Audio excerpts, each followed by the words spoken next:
कर अंत में भगवान में विलीन हो जाए।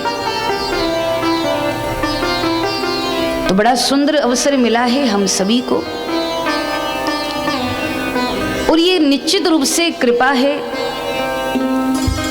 युग प्रवर्तक, युग दृष्टा, योगेश्वर वंदनीय राष्ट्र संत तुकडोजी महाराज जी के।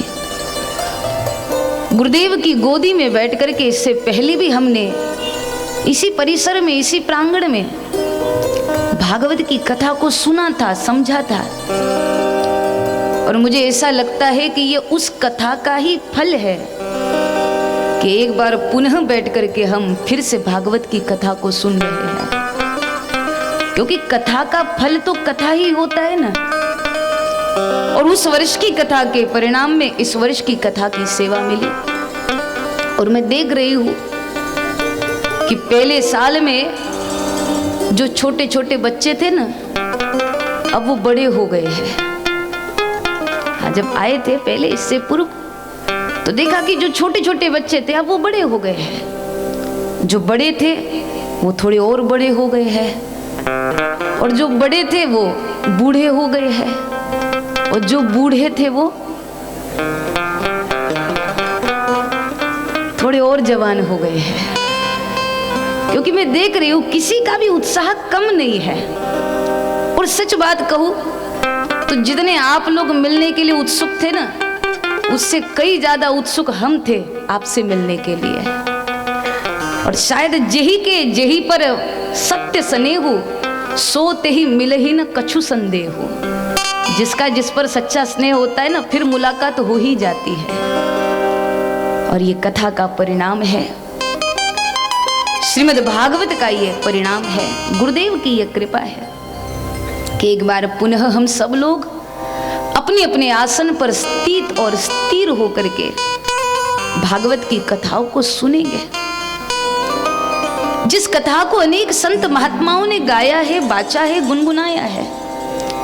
गावत संतत शंभु भवानी, अरुघट संभव मुनि विज्ञानी, व्यास आदि कवि बर जब कानी, काक भुषुंडी गरुड़ के ही लेके। बहुतों ने इस कथा को गाया है, सालों से कथा चली आ रही। जब आप और हम लोग नहीं थे तब भी कथा थी, और भविष्य में आप और हम लोग रहे अथवा न रहे तब भी कथा रहेगी। भागवत की कथा तो धारा है, गंगा है। और जब कथा को हम लोग गाते हैं तो कथा की अपनी महिमा है, लेकिन जब किसी विशेष भूमि में बैठ करके गाते हैं ना, तब कथा ज्यादा असर करती है। और इतिहास साक्षी है, पवनार की यह भूमि क्रांतिकारी भूमि रही। पवनार की यह भूमि देव भक्ति और देशभक्ति का उदाहरण देने वाली भूमि रही, क्योंकि इसी भूमि में आचार्य विनोबा भावे जी का भी स्थान और योगदान रहा है। तो मुझे भरोसा है, आज तो कथा का पहला दिन है, इसलिए शुरुआत करने में थोड़ा विलंब हो गया, लेकिन मुझे भरोसा है कि आने वाले 7 दिना में खूब आनंद आएगा, खूब परमानंद की अनुभूति होगी, खूब ब्रह्मानंद आएगा। क्यों? क्योंकि जिसकी कथा आप और हम लोग सुन रहे हैं वो नंद नंदन, यशोदा नंदन, व्रजनंदन श्री कन्हैया है, गोविंद है। इसलिए आनंद खूब आएगा, खूब उत्सव से गाएंगे, झूमेंगे, नाचेंगे, खूब दर्शन करेंगे। लेकिन उसी के साथ साथ हमको भागवत को समझना है। यह हमारा सौभाग्य है महाराज कि भारत में ग्रंथों की कमी नहीं है, भारत में वांग्मयों की कमी नहीं है, भारत में शास्त्र भरे पड़े हैं, ग्रंथ बहुत सारे हैं हम लोगों के पास। सुना है तक्षशिला का वो सबसे बड़ा विद्यापीठ, जब अंग्रेजों ने उसको जलाया, कुछ साहित्य वो अपने साथ लेकर के चले गए, और जिनको नहीं ले जा सके उसको अंग्रेजों ने हमारे ग्रंथों को यही भारत में जलाया। और जब जलाया तो कितने समय तक जलते रहे वो ग्रंथ? बोले पूरे 6 महीने तक अंग्रेज हमारे धर्म ग्रंथों के पन्नों को जला जला करके पानी गर्म किया करते थे। और इतना बड़ा शास्त्र, इतना बड़ा वांग्मय, इतना बड़ा संग्रह हम लोगों के पास रहा कि 6 महीने तक वो जलता रहा। उसके बाद भी आज भी हमारे पास वांग्मयों की कमी नहीं है, ग्रंथों की कमी नहीं है, पुराणों की कमी नहीं है, शास्त्रों की कमी नहीं है। ये सौभाग्य है हमारा कि हमारे पास 4 वेद है, ऋग्वेद, यजुर्वेद, अथर्ववेद, सामवेद, 4 वेद है। वेदों के भी उपवेद है। इतना ही नहीं, हमारे पास 6 शास्त्र है।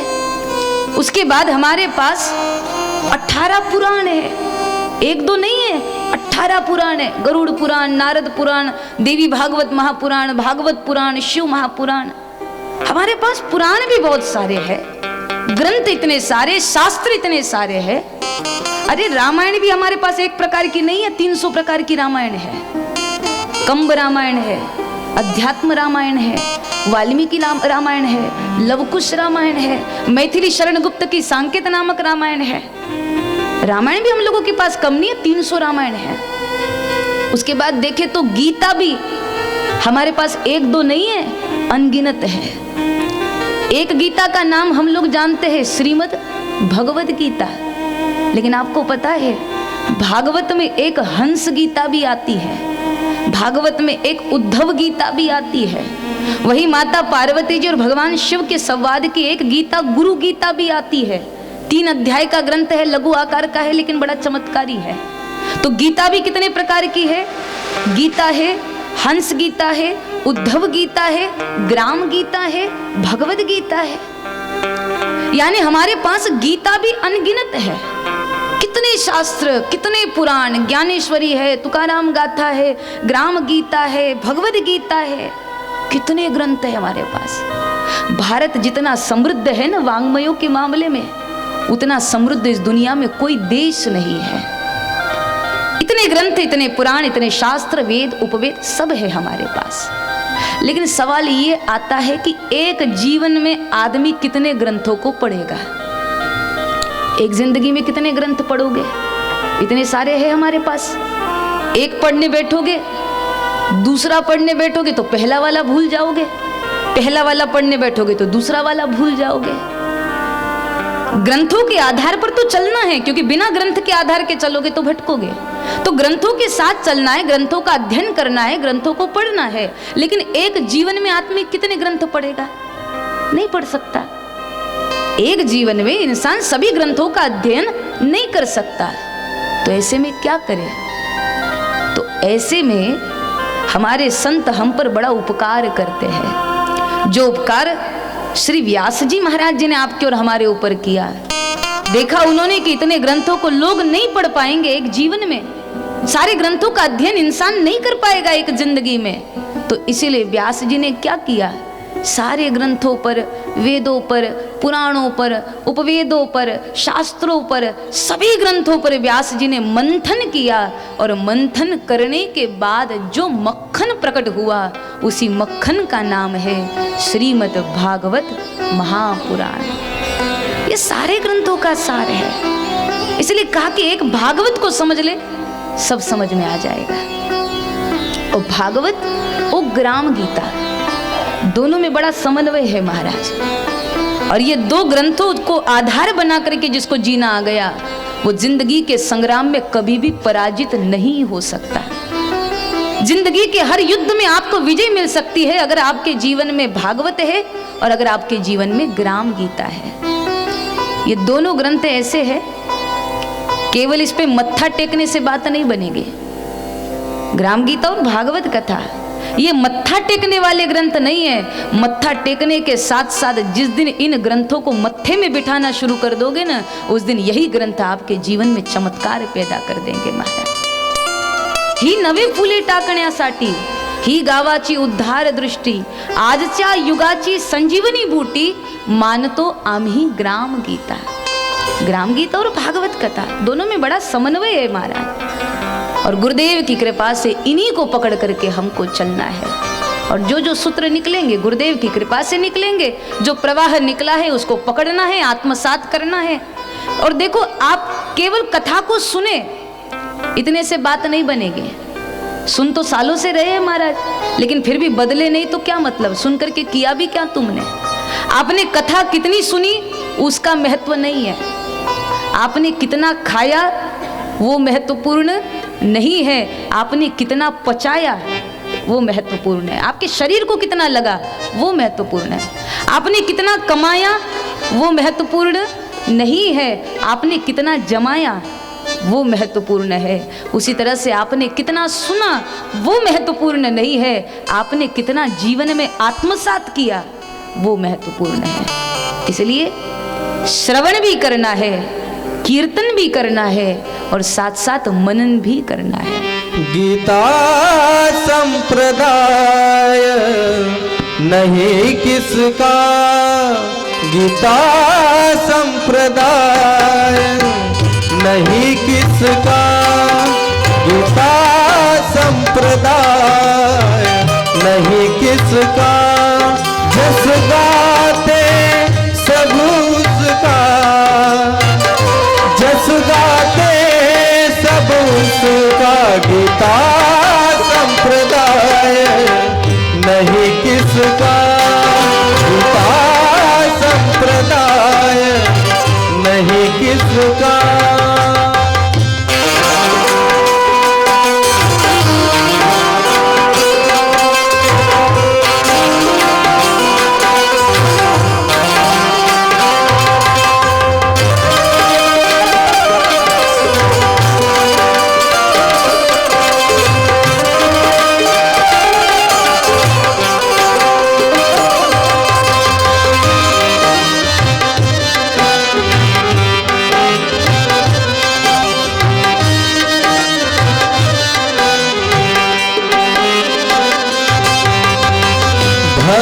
भक्तिवान संकट में आवे, भक्तिवान संकट में आवे, मार्ग मिलेगा बस का, मार्ग मिलेगा बस का, गीता संप्रदाय नहीं किसका, गीता संप्रदाय नहीं किसका।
पवनार वासियों को हम जानते हैं, आपको देख के नहीं लगता वो आप ही हो वो उस साल वाले। इतने सुस्त तो नहीं थे आप लोग, क्या हो गया? उपवास तो नहीं है आज, एकादशी तो है नहीं, वो इतने ढीले ढाले होके क्यों बैठे हो महाराज? कोई जबरदस्ती वाली बात है क्या? स्कूल जैसी तो कोई बात है नहीं कि बैठना ही पड़ेगा, उठ के जा नहीं सकते। कोई जबरदस्ती वाली बात नहीं है, जितनी देर बैठो मजे के साथ बैठो, आनंद से बैठो। और वैसे भी ये जिसकी कथा है ना, ये टेढ़ी टांग वाला है। इसको ढीले ढाले लोग अच्छे नहीं लगते महाराज। राम कथा में चल जाता है, वहाँ गंभीरता है। ये तो खुद ही नटखट है, इसको सुस्त लोग नहीं, चुस्त और तंदुरुस्त लोग ज्यादा अच्छे लगते हैं। तो थोड़ा मजे से बैठो, आनंद से बैठो, और एक बार प्रेम से दोनों हाथ उठाकर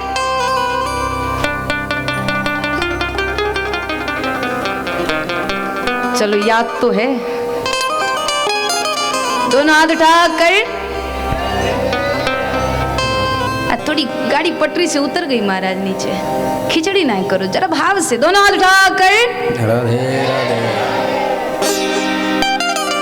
ये शास्त्र है और भागवत शस्त्र भी है। कलयुग में व्यक्ति से लेकर के विश्व तक सभी के जीवन में भागवत की अनिवार्यता है। एक साधे सब सदे, एक भागवत पढ़ लिया, एक ग्राम गीता समझ ली, सब आ जाएगा आपके जीवन में। श्रीमद् भागवत की कथा पूर्ण रूप से मानव जीवन का विकास करती है। इसमें हमें कृष्ण को समझना है, इसमें हमें कृष्ण को जानना है कि वो कन्हैया कैसा है। एक ओर से मुरलीधर है तो दूसरी ओर से चक्रधर भी है।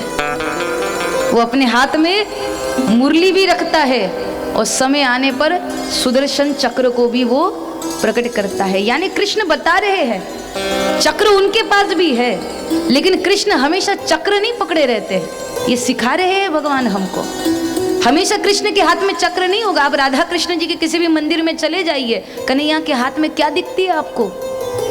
बांसुरी दिखती है। चक्र तो है ना उसके पास, पर वो हमेशा बांसुरी को धारण करके रखता है, क्योंकि गोविंद बताते हैं कि जीवन के संग्राम में ये जीवन गीत है, ये संगीत है, हमेशा गाते रहो, गुनगुनाते रहो, लेकिन जब जरूरत पड़े तब सुदर्शन चक्र को भी प्रकट करना तुमको आना चाहिए। ये प्रेरणा कृष्ण देते हैं। एक ओर से वो बंसीधर है तो दूसरी ओर से चक्रधर है। एक तरफ से गिरवरधारी है तो दूसरी तरफ से बनवारी है। एक ओर से कृष्ण माखन चुरा करके खाने वाले हैं तो दूसरी ओर से पूरी प्रकृति को खिलाने वाले हैं। कभी कालियां नाग के फनों पर नृत्य तो कभी युद्ध छोड़ करके भागने का कृत्य। कभी अनगिनत लीलाएं श्री कृष्ण करते हैं और इन सारी लीलाओं से कृष्ण हमको जीना सिखाते हैं। भगवान श्री कृष्ण से बढ़कर के इस दुनिया में मोटिवेशनल स्पीकर कोई नहीं हो सकता महाराज। सीधी भाषा में बोले, आज की भाषा में बोले तो श्री कृष्ण युद्ध की उस भूमि में अर्जुन को गीता का संदेश सुनाते हैं। आप समझिए कि कृष्ण क्या है, तत्व क्या है। अक्सर हम लोग भागवत कथा को सुनते तो इतना ही पकड़ करके चलते हैं कि मथुरा जी में जन्म लियो और वृंदावन में आयो, रास लीला करी, गोचारण करा, इतना ही कृष्ण को हम जानते हैं। लेकिन कृष्ण क्या है वो समझना होगा।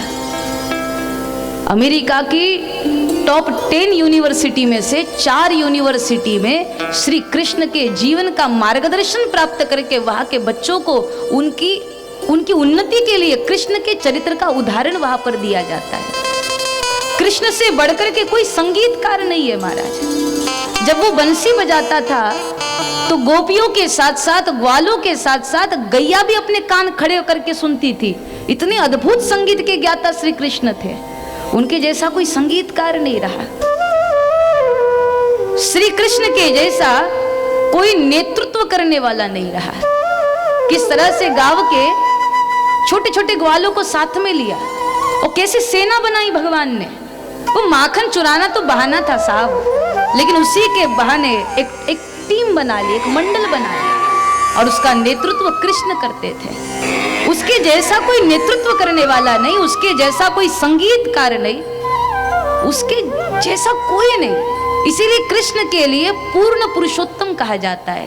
कृष्ण पूर्ण पुरुषोत्तम है। जिंदगी के हर परिस्थिति में कैसे जीना है वो श्री कृष्ण के जीवन से हमको प्राप्त होता है।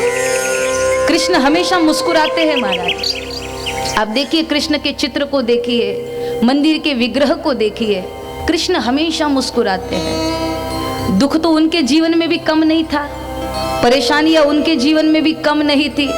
अरे जिसका जन्म ही जेल में हुआ हो, उस कृष्ण के जीवन में विपत्तियां कुछ कम रही होगी क्या? जेल में जन्मते ही माता पिता को छोड़कर दूसरे गांव जाना पड़ा। आप समझिए कृष्ण को दूसरे गांव जाना पड़ा, वहां किसी और के पास रहे, पढ़े, बड़े हुए, फिर वो छोड़ करके फिर मथुरा आना पड़ा, फिर मथुरा से द्वारिका भागना पड़ा। कितना संघर्ष रहा कृष्ण के जीवन में।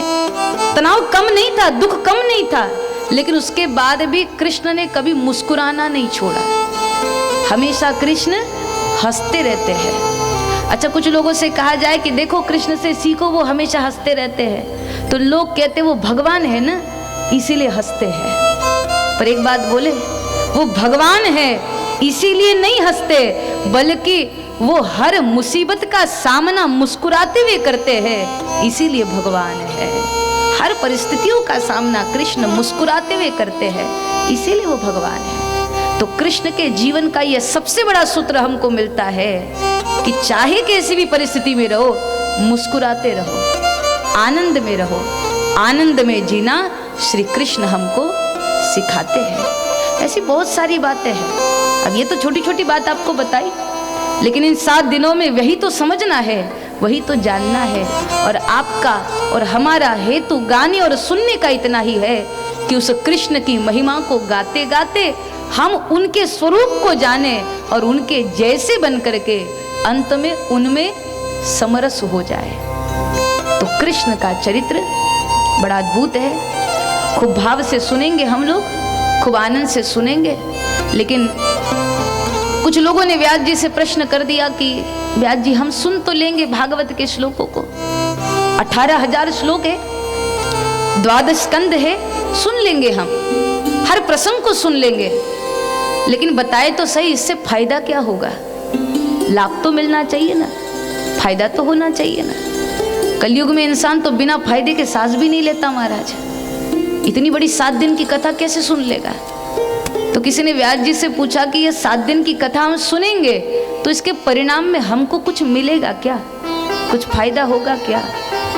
तो व्यास जी ने कहा, अरे बहुत मिलेगा, बहुत मिलेगा। आनंद मिलेगा, शांति मिलेगी, ऊर्जा मिलेगी, चेतना मिलेगी, जीवन जीने का ढंग मिलेगा, बहुत कुछ मिलेगा, बहुत कुछ प्राप्त होगा। और सबसे बड़ी बात ये कि भागवत की कथा से तुमको भगवान मिलेगा।